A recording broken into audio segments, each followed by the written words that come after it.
Hello friend, সবাইকে দেখাচ্ছি। দেখো আমাদের মুরগির ফার্ম। তো এটা হচ্ছে আমাদের মুরগির ফার্ম।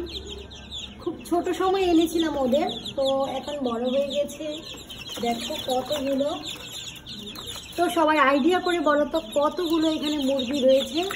আসলে মুরগি ছিল 21টি, তো 21টি থেকে একটা চলে গেছে, মারা গেছে। তো 21টি থেকে একটা চলে গেলে থাকে কয়টা, 20টা। তো 20টার মতোই এখানে মুরগি রয়েছে। আর মুরগিগুলো তো খুবই চঞ্চল, তোমরা দেখতেই পাচ্ছো। তো এই মুরগিগুলো খুব শখ করে পালছিলাম।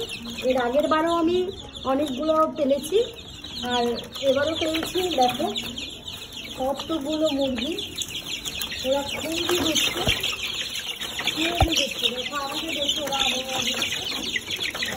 এতগুলো মুরগি। আরেকটা দেখাচ্ছি, দেখো এই হচ্ছে একটা, দেখতেই পাচ্ছ।